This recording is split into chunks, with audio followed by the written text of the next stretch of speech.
नमस्कार, स्वागत है आप सभी का। मैं हूं आपके साथ शावनी पटनायक। बुलेटिन की शुरुआत करेंगे। देहरादून पहुंचे हुए पूर्व केंद्रीय मंत्री रविशंकर प्रसाद ने मोदी सरकार के केंद्र बजट को बेहतरीन बताया। रविशंकर प्रसाद ने कहा, केंद्र सरकार का उद्देश्य है कि बजट को जन जन तक पहुंचाना है, जिसके लिए बीजेपी के केंद्र नेतृत्व ने सभी प्रदेशों में वरिष्ठ नेताओं की जिम्मेदारी सौंपी। साथ ही उन्होंने कहा, बजट को मूल रूप से गरीबों तक पहुंचाने का लक्ष्य है। साथ ही उन्होंने कहा कि कोविड काल में दुनिया परेशान थी, फिर भी मोदी सरकार गरीब और आम जनता के साथ खड़ी रही। केंद्र सरकार गरीबों को मुफ्त अनाज दे रही है। आज मोटे अनाज को दुनिया भर में ले जाया जा रहा है, जिसका नाम मोदी सरकार ने श्री अन्न का नाम दिया। साथ ही बजट में महिलाओं को विशेष पैकेज भी दिया गया है। तो देहरादून दौरे पर हैं पूर्व केंद्रीय मंत्री रविशंकर प्रसाद और ऐसे में मोदी सरकार के बजट को रविशंकर प्रसाद ने बेहतरीन बताया। उनका कहना है कि उनका मुख्य उद्देश्य बजट के जो फायदे हैं वो जन जन तक पहुंचाना है।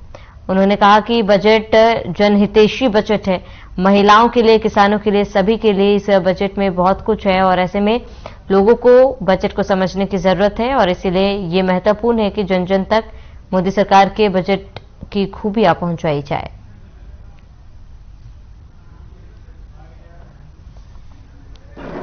टैक्सेशन प्रपोजल पर, क्योंकि विस्तार तो सबके बजट में है तो आपने पढ़ा भी होगा, लेकिन मैं मूल बिंदुओं को आपके सामने रखना चाहता हूं। पहले 5 लाख तक टैक्स नहीं लगता था, अब वो बढ़ाकर 7 लाख कर दिया गया। The tax exemption limit now has been enhanced from 5 lakh to 7। लेकिन नरेंद्र मोदी सरकार की एक सोच है, देश के लोग ईमानदारी से टैक्स दें। भारत सरकार ईमानदारी से चलती है और देश के लोगों ने उनके इस आग्रह को स्वीकार किया है।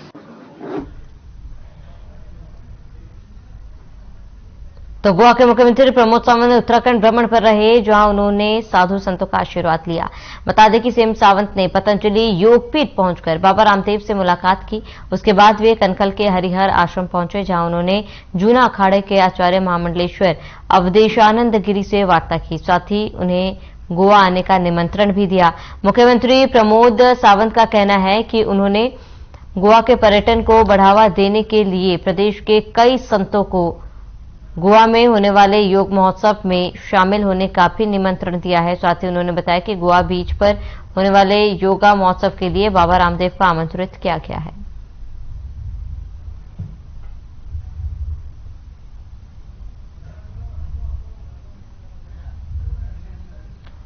तो गोवा के सीएम ने निमंत्रण दिया, गोवा में योगा महोत्सव का आयोजन किया जाएगा और ऐसे में गोवा के बीच पर योगा महोत्सव का आयोजन को लेकर स्वामी रामदेव को इसको लेकर आमंत्रण भी दिया गया।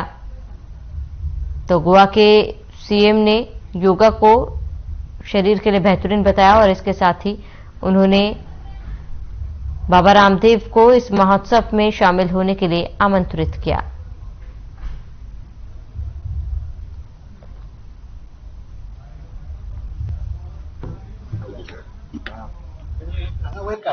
देवभूमि में आज मैं पतंजलि योग आश्रम कल पहुंचा था।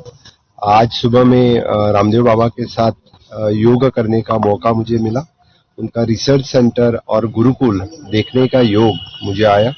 हमने बाबा रामदेव जी को गोवा में इनवाइट किया है। योग महोत्सव गोवा के मिरामार बीच में 18, 19 और 20 3 दिन गोवा के मिरामार बीच पे 5 बजे से लेकर 9 बजे तक तो मिरामार के बीच पे होने वाला है और बाकी भी बाबा रामदेव के कार्यक्रम वहां पे हैं।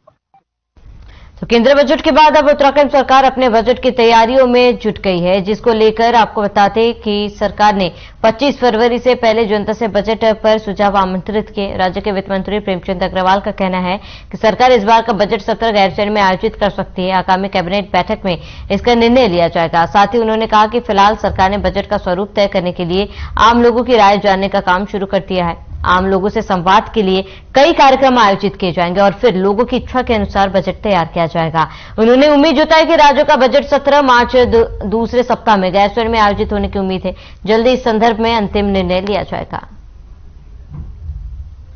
पहले तो हम लोग सभी से, जैसा हमने पिछली बार भी किया था, इस बार भी कर रहे हैं। हम लोग ईमेल और व्हाट्सएप के माध्यम से लोगों से सुझाव मांग रहे हैं कैसे हमारा अच्छा बजट हो, वो हमने शुरू कर दिया है। और उसके बाद फिर जैसा पिछली बार भी किया था, पहली बार, इस बार भी हम करेंगे। अपना संवाद जनता के जो स्टेक होल्डर्स हैं, जनप्रतिनिधि लोग हैं उनसे बैठेंगे, कैसा और अच्छा बजट हम दे सकते हैं ये हम चर्चा करने के उपरांत फिर बजट सत्र जब आएगा उसमें कोशिश करेंगे कि जिस प्रकार से हमें केंद्रांश बढ़ रहा है, जिस प्रकार से हमारी केंद्र की योजनाएं हमें मिल रही हैं, उसको दृष्टिगत हम इस बजट में भी अपना अच्छा बजट जनता को देने का काम करें। पहले तो हम लोग सभी से, जैसा हमने पिछली बार भी किया था, इस बार भी कर रहे हैं। हम लोग ईमेल और व्हाट्सएप के माध्यम से लोगों से सुझाव मांग रहे हैं कैसे हमारा अच्छा बजट हो, वो हमने शुरू कर दिया है। और उसके बाद फिर जैसा पिछली बार भी किया था, पहली बार, इस बार भी हम करेंगे। अपना संवाद जनता के जो स्टेक होल्डर्स हैं, जनप्रतिनिधि लोग हैं, उनसे बैठेंगे, कैसा और अच्छा बजट हम दे सकते हैं ये हम चर्चा करने के उपरांत फिर बजट सत्र जब आएगा उसमें कोशिश करेंगे कि जिस प्रकार से हमें केंद्रांश बढ़ रहा है, जिस प्रकार से बजट में भी अपना अच्छा बजट जनता को देने का काम करें। पहले तो हम लोग सभी से, जैसा हमने पिछली बार भी किया था, इस बार भी कर रहे हैं। हम लोग ईमेल और व्हाट्सएप के माध्यम से लोगों से सुझाव मांग रहे हैं कैसे हमारा अच्छा बजट हो, वो हमने शुरू कर दिया है। और उसके बाद फिर जैसा पिछली बार भी किया था, पहली बार, इस बार भी हम करेंगे। अपना संवाद जनता के जो स्टेक होल्डर्स हैं, जनप्रतिनिधि लोग हैं, उनसे बैठेंगे, कैसा और अच्छा बजट हम दे सकते हैं ये हम चर्चा करने के उपरांत फिर बजट सत्र जब आएगा उसमें कोशिश करेंगे कि जिस प्रकार से हमें केंद्रांश बढ़ रहा है, जिस प्रकार से हमारी केंद्र की योजनाएं हमें मिल रही हैं, उसको दृष्टिगत हम इस बजट में भी अपना अच्छा बजट जनता को देने का काम करें। पहले तो हम लोग सभी से, जैसा हमने पिछली बार भी किया था, इस बार भी कर रहे हैं। हम लोग ईमेल और व्हाट्सएप के माध्यम से लोगों से सुझाव मांग रहे हैं कैसे हमारा अच्छा बजट हो, वो हमने शुरू कर दिया है। और उसके बाद फिर जैसा पिछली बार भी किया था, पहली बार, इस बार भी हम करेंगे। अपना संवाद जनता के जो स्टेक होल्डर्स हैं, जनप्रतिनिधि लोग हैं, उनसे बैठेंगे, कैसा और अच्छा बजट हम दे सकते हैं ये हम चर्चा करने के उपरांत फिर बजट सत्र जब आएगा उसमें कोशिश करेंगे कि जिस प्रकार से हमें केंद्रांश बढ़ रहा है, जिस प्रकार से हमारी केंद्र की योजनाएं हमें मिल रही हैं, उसको दृष्टिगत हम इस बजट में भी अपना अच्छा बजट जनता को देने का काम करें। पहले तो हम लोग सभी से, जैसा हमने पिछली बार भी किया था, इस बार भी कर रहे हैं। हम लोग ईमेल और व्हाट्सएप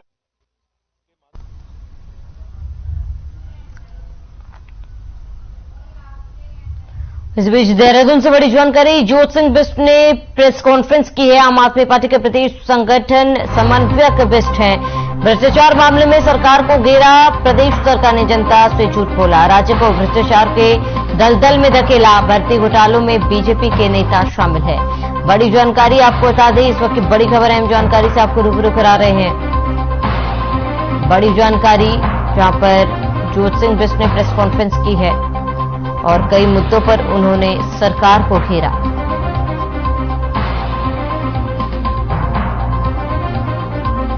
ज्योत सिंह बिष्ट ने प्रेस कॉन्फ्रेंस की और प्रेस कॉन्फ्रेंस में उन्होंने सरकार को घेरा है। आम आदमी पार्टी के प्रदेश संगठन है ज्योत सिंह बिष्ट।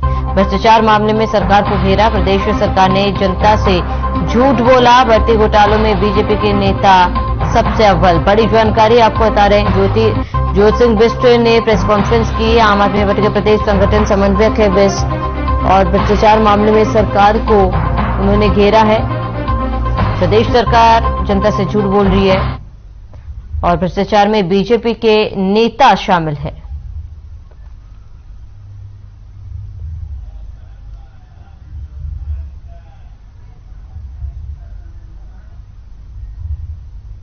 उसमें दो बातें निकल करके आई हैं। पहली ये निकल करके आई कि जो कमेटी ने रिपोर्ट दी थी हमें सब पर की जानी चाहिए थी, और दूसरी बात यह है कि विधानसभा अध्यक्ष ने जो हाईकोर्ट में स्टैंडिंग काउंसिल है उससे जब विधिक राय मांगी तो उन्होंने भी ये स्वीकार किया कि ये भर्तियां सब अवैध हैं।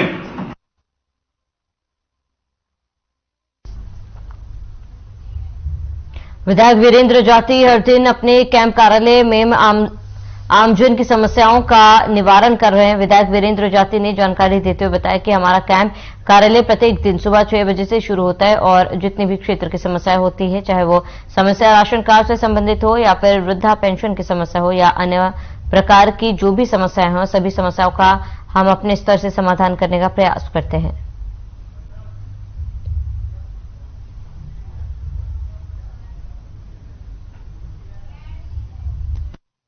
हमारा कैंप कार्यालय प्रतिदिन सुबह 6 बजे से लेकर के स्टार्ट हो जाता है और जितने भी क्षेत्र की समस्याएं, भले ही वो राशन कार्ड को लेकर के हो, भले ही वो पेंशन को लेकर के हो, भले ही वो अन्य प्रकार की जितनी भी समस्याएं हैं, सब चीजों का यहाँ पर हम लोग अपने अपने स्तर से भिन्न भिन्न तरीके से उनका समाधान करने का प्रयास करते हैं।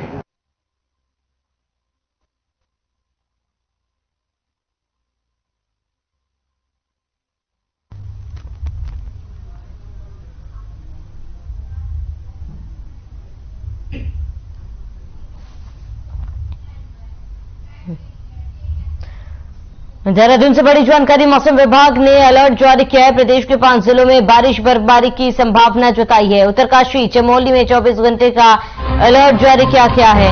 पिथौरागढ़, रुद्रप्रयाग और बागेश्वर में भी अलर्ट। हरिद्वार, उधम सिंह नगर में कोहरे की आशंका जताई गई है।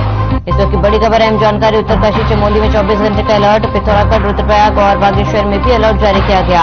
हरिद्वार, उधम सिंह नगर में कोहरे को लेकर भी अलर्ट। बड़ी जानकारी इस वक्त की आपको बता रहे हैं। मौसम विभाग ने अलर्ट जारी किया है। प्रदेश के 5 जिलों में बारिश बर्फबारी की संभावना जताई है। उत्तरकाशी चमोली में 24 घंटे का अलर्ट जारी किया गया। बड़ी खबर, अहम जानकारी आपको बता रहे हैं। हरिद्वार, उधम सिंह नगर में कोहरे को लेकर भी अलर्ट जारी किया गया है।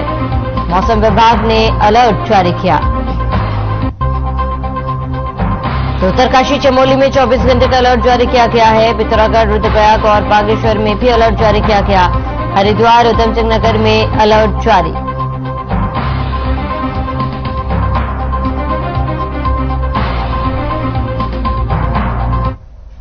तो खबर टिहरी से, जहां प्रतापनगर के विधायक विक्रम सिंह नेकी ने नई टिहरी स्थित कांग्रेस कार्यालय में मीडिया से मुखातिब होते हुए कहा कि कांग्रेस बजट को लेकर बीजेपी पर जमकर निशाना साधा गया। और इस दौरान उन्होंने कहा कि जिस तरह से देश भर में उनके नेता ढिंढोरा पीटने में लगे हैं, यह बजट आम जनता को ध्यान में रखते हुए पेश किया गया। लेकिन यह बजट आम जनता के लिए और उत्तराखंड वासियों के लिए तो निराशाजनक ही है।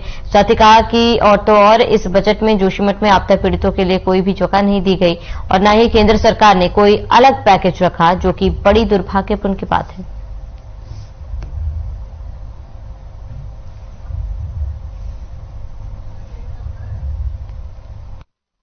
भारत सरकार का जो बजट आया है उसमें उम्मीद थे कि जोशीमठ के लिए कुछ विशेष होगा, लेकिन निराशा तब हाथ लगी कि उत्तराखंड के लिए ही कुछ नहीं मिला और जोशीमठ का उसमें कहीं जिक्र नहीं है। दुर्भाग्य इस बात का है कि बीजेपी के जो प्रदेश अध्यक्ष हैं वो जोशीमठ से विधायक रह चुके हैं। उनका बयान आता है कि वहां माओवादी सक्रिय हो गए हैं। ये दुर्भाग्यपूर्ण है। जो जनता न्याय मांग रही है, जो जनता पुनर्वास मांग रही है, जो विस्थापन का पैकेज मांग रही है, सरकार उसको न देकर उनको ऊपर ऐसे अनर्गल आरोप लगा रही है, जो दुर्भाग्यपूर्ण है।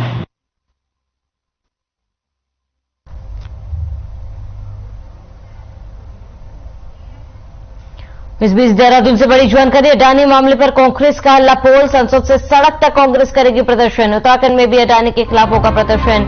एलआईसी, एसबीआई की शाखाओं के सामने प्रदर्शन किया जाएगा। कांग्रेस प्रदेश अध्यक्ष करण माहरा इसका नेतृत्व करेंगे। बड़ी जानकारी आपको बता रहे हैं। अडानी के खिलाफ कांग्रेस प्रदर्शन करेगी। कांग्रेस प्रदेश अध्यक्ष करण माहरा के नेतृत्व में प्रदर्शन किया जाएगा। तो अडानी मामले में कांग्रेस का हल्ला बोल। संसद से सड़क तक कांग्रेस से प्रदर्शन करेगी। उत्तराखंड में भी अडानी के खिलाफ अब प्रदर्शन किया जाएगा। एलआईसी, एसबीआई की शाखाओं के सामने प्रदर्शन। बड़ी जानकारी। कांग्रेस प्रदेश अध्यक्ष करण माहरा प्रदर्शन करेंगे। इस वक्त की बड़ी खबर, अहम जानकारी। संसद से सड़क तक कांग्रेस करेगी प्रदर्शन। इस वक्त की बड़ी खबर। उत्तराखंड में भी अडानी के खिलाफ प्रदर्शन होगा। एलआईसी, एसबीआई की शाखाओं के सामने प्रदर्शन। कांग्रेस प्रदेश अध्यक्ष करण माहरा करेंगे प्रदर्शन।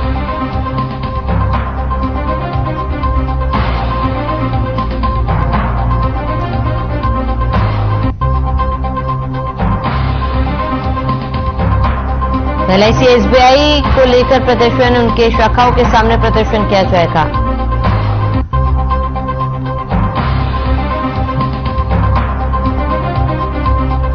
संसद से सड़क तक कांग्रेस द्वारा प्रदर्शन। एलआईसी, एसबीआई की शाखाओं के सामने प्रदर्शन। कांग्रेस प्रदेश अध्यक्ष करेंगे नेतृत्व। खबर सेलाकुई के रामपुर सारना से है, जहां पुल के किनारे बने कबाड़ी के गोदाम में बीती शाम 5 बजे भीषण आग लग गई। बता दें कि आग की लपटें इतनी तेज और ऊंची थी कि आसपास के लोगों में अफरा तफरी मच गई। सूचना पाकर मौके पर दमकल की 3 गाड़ियां पहुंची, जिसके बाद कड़ी मशक्कत के बाद गोदाम में लगे आग को बुझाया गया। बता दें कि रामपुर में कबाड़ियों के बहुत सारे गोदाम हैं, जहां फैक्ट्रियों से निकला कबाड़ खरीदकर कबाड़ बिना जाता है, जहां पर ज्यादातर गत्ता और प्लास्टिक होता है। साथ ही इलाके में कबाड़ियों ने बिना किसी अनुमति के बड़े बड़े गोदाम खोल रखे हैं। साथ ही गोदाम पर ना तो किसी प्रकार का कोई फायर उपकरण देखने को मिलेगा और ना ही फायर डिपार्टमेंट ने कभी इन गोदामों को चेक करने की जहमत उठाई है। ऐसे में कभी भी कोई बड़ा हादसा हो सकता है।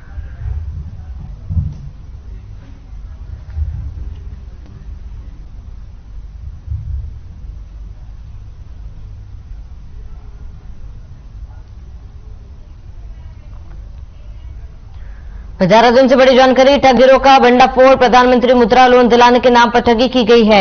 एसटीएफ की टीम ने 4 ठगों को गिरफ्तार किया। सशस्त्र धारा मार्ग स्थित मकान पर छापा मारा, ठगी में इस्तेमाल किया गया सामान बरामद, 1 लैपटॉप, 13 मोबाइल, 6 पासबुक बरामद, चार्जिंग और अन्य सामान भी किया जब्त। 50 लाख रुपए से ज्यादा की और ठगी कर चुके हैं। तो ठग गिरोह का भंडाफोड़, प्रधानमंत्री मुद्रा लोन दिलाने के नाम पर ठगी करते थे। एसटीएफ की टीम ने 4 ठगों को गिरफ्तार किया। सशस्त्र धारा मार्ग स्थित मकान पर छापेमार कार्रवाई की, ठगी में इस्तेमाल किए गए उपकरण भी बरामद किए हैं। प्रधानमंत्री मुद्रा लोन दिलाने को लेकर ठगी, 1 लैपटॉप, 13 मोबाइल, 6 पासबुक बरामद, चार्जिंग और अन्य सामान भी बरामद।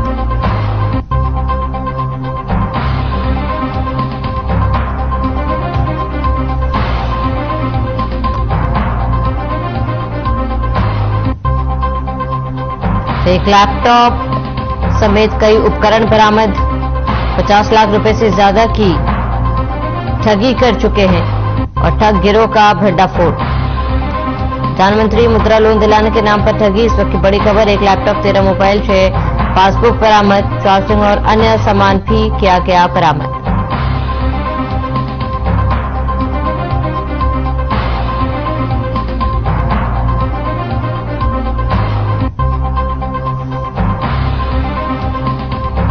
हरिद्वार में बाइक चोरों ने पुलिस की नाक में दम किया हुआ है। आए दिन बाइक चोर चोरी की घटना को अंजाम देकर मौके से फरार हो जाते हैं, मगर पुलिस बाइक चोरों को पकड़ने में नाकाम ही साबित होती है। इन चोरी की घटना को रोकने के लिए एसएसपी के निर्देश पर कई टीमों का गठन किया गया, जिसके बाद ज्वालापुर पुलिस को बड़ी सफलता हाथ लगी। आपको बता दें कि पुलिस ने 3 बाइक चोर आरोपी को गिरफ्तार किया, जिनके पास से 10 बाइक भी बरामद की गई। बता दें कि पुलिस ने इस मामले में 3 अभियुक्त गौरव, फरीद और शहजादा को गिरफ्तार किया। वहीं फरीद कबाड़ी का काम करता है और बाकी दोनों आरोपी इसे बाइक चोरी करके देते थे, जिसके बाद चोरी की गई गाड़ी के पार्ट्स को बेचता था। मामले में पुलिस आरोपी से पूछताछ कर रही है।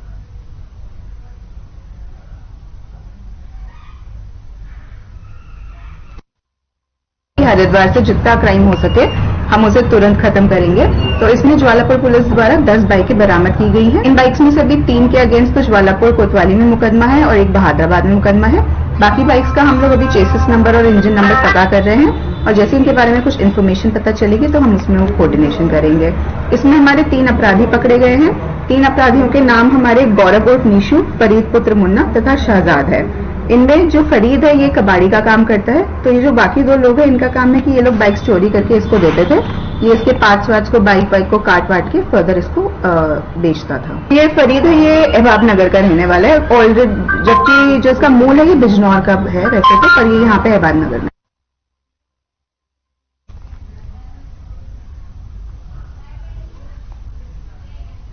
देहरादून से बड़ी जानकारी, वन विभाग ने तैयार की गाइडलाइन। पर्यटकों के लिए तैयार की गई गाइडलाइन, वन्य जीव संघर्ष को टालने के लिए उठाया गया कदम। गाइडलाइंस तैयार कर शासन को भेजा गया, जल्दी आदेश जारी किया जाएगा। इस बाबत पर्यटन विभाग से भी मदद ली जाएगी। बड़ी जानकारी आपको बता दें, गाइडलाइंस तैयार कर शासन को भेजी गई है, जल्दी आदेश जारी किया जाएगा। बड़ी खबर, अहम जानकारी आपको बता रहे हैं। देहरादून से वन विभाग ने गाइडलाइंस तैयार की, पर्यटकों के लिए तैयार की गई गाइडलाइंस, वन्य जीव संघर्ष को टालने के लिए कदम उठाया गया।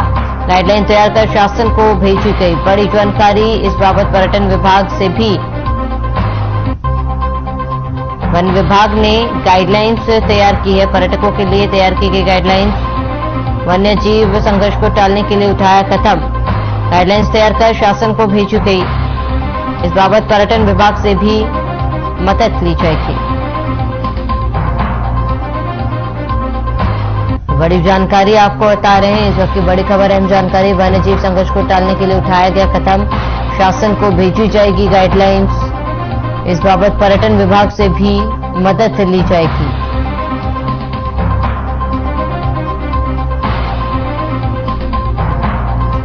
बड़ी जानकारी, वन्यजीव संघर्ष को टालने के लिए कदम उठाया गया है। तैयार कर शासन को गाइडलाइंस भेजा जाएगा। पर्यटन विभाग से भी ली जाएगी मदद। तो देहरादून से बड़ी खबर, अहम जानकारी आपको बता रहे, पर्यटकों के लिए गाइडलाइंस तैयार की जाएगी। वन्यजीव संघर्ष को टालने के लिए कदम उठाया गया।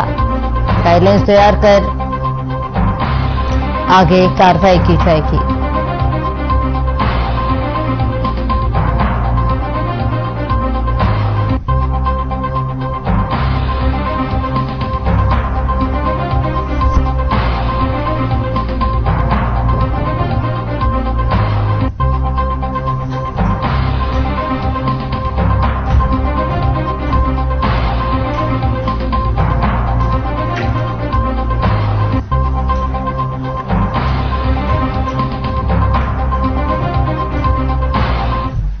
तो हटाने को लेकर एडनबर्ग की रिपोर्ट सामने आने के बाद विपक्ष लगातार सरकार को घेर रही है और इस पूरे मामले में लगातार प्रदर्शन किया जा रहा है। वहीं देहरादून में एसबीआई और मुख्यालय के बाहर बता दें कि कांग्रेस प्रदेश अध्यक्ष करण माहरा के नेतृत्व में कांग्रेस कार्यकर्ताओं ने जमकर विरोध प्रदर्शन किया और इस दौरान प्रदर्शनकारियों की पुलिस से धक्का मुक्की भी हुई है। कांग्रेस प्रदेश अध्यक्ष करण माहरा का कहना है कि मोदी सरकार ने गौतम अडानी को लाभ पहुंचाया है।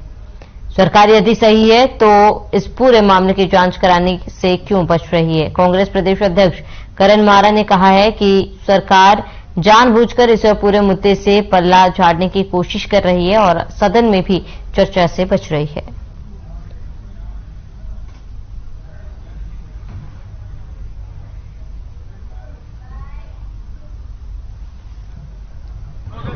तो बताएं ना, रविशंकर जी बताएं कि महंगाई को कम करने का क्या हल निकाला है आपने। जो 1000 रुपए का सिलेंडर है वो 400 पर कब आएगा, आप बताएं रविशंकर जी। जो पेट्रोल जो है 71 रुपए लीटर था वो 71 लीटर पर कब आएगा, बताएं ना। डीजल के दाम कैसे कम होंगे ये बताएं ना। खाने की हर चीज के दाम लगातार बढ़ रहे हैं, उसको कम कैसे करें, बताएं रविशंकर जी, जवाब दें। दूध के दाम आप रोज बढ़ा रहे हैं, बताएं ना कैसे कम होंगे। कोई है प्रोविधान बजट के अंदर? सरकार ने बहुत सोची समझी रणनीति के तहत कुछ उद्योगपतियों को भारत की करोड़ों खरबों की परिसंपत्तियों को पौने दाम पर बिकवा दिया। यही नहीं, हमारी परिसंपत्ति हमारे बैंकों से, हमारी LIC से उनको इक्विटी शेयर दिला के, उनको लोन दिला के हमारी संपत्तियों को पौने दाम पर उनको बिकवाया और आज उनके हर चीज के शेयर गिर रहे हैं। उनकी पोल खुल चुकी है। कंपनी फेक कंपनी थी वो सब आज डूब रही हैं। हमें डर है कि देश की जनता का जो पैसा SBI में और LIC में लगा वो डूबे ना।